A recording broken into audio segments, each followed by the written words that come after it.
ဘွက်တွေပေးကျန်နေတဲ့လူတစ်ယောက်ကဒေါ်လာ3 သန်းတန်ကားတစ်စီးရဲ့နောက်ဖုံးထဲမှာဘုံရှိနေတာကိုအမှတ်မထင်မြင်လိုက်မိတာကနေစတာပေါ့ကားထဲတက်တော့မဲ့အမျိုးသမီး2ယောက်ကိုသူကသတိပေးပေမဲ့သူ့ပုံစံကတောင်းရမ်းစားတောက်သူတစ်ယောက်လိုဖြစ်နေတော့သူတို့ကအယူဆိုပြီးဂယုမဆိုင်ကြဘူးလေ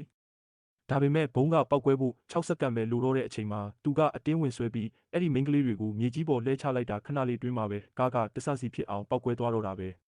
အဲ့ဒီမှာတင်သူကတာမန်လူမဟုတ်ပဲထူးခြားတဲ့စွမ်းအားရှိမှန်းသိသွားတဲ့အမျိုးသမီးတစ်ယောက်ကသူ့ဖခင်နေမကောင်းဖြစ်နေတာကိုကူပေးဖို့အိမ်ကိုအတင်းခေါ်သွားတာပေါ့အိမ်ရောက်လို့အဲ့ဒီအမျိုးသမီးရဲ့မောင်ဖြစ်သူကဖခင်ဖြစ်သူကိုစံပြုတ်တိုက်တော့မဲ့အချိန်မှာသူကစံပြုတ်ခွက်ကိုရိုက်ချလိုက်တယ်အားလုံးကဝိုင်းဆဲကြတာပေါ့ဒါပေမဲ့သူကစံပြုတ်ထဲကနေအစိတ်ရှိတဲ့ဆေးလုံးမဲလေးတစ်လုံးကိုနှိုက်ပြလိုက်တယ်ဘယ်သူမှမယုံကြသေးပေမဲ့သူကသူ့အိတ်ထဲကနတ်ဖန်ခါးသီးတစ်လုံးကိုထုတ်ပေးပြီးကျွေးလိုက်ခိုင်းတယ်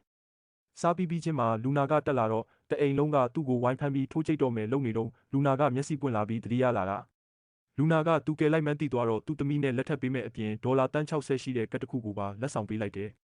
သူကတော့ကတ်ကိုပဲယူပြီးလက်ထပ်ဖို့ကိုတော့ညှင်းခဲ့တာပေါ့နောက်ဆုံးကြတော့လေသူ့ရဲ့နေမကောင်းဖြစ်နေတဲ့ညီမလေးခွဲစိတ်ဖို့အတွက်ဆေးရုံပြေးရပြန်တယ်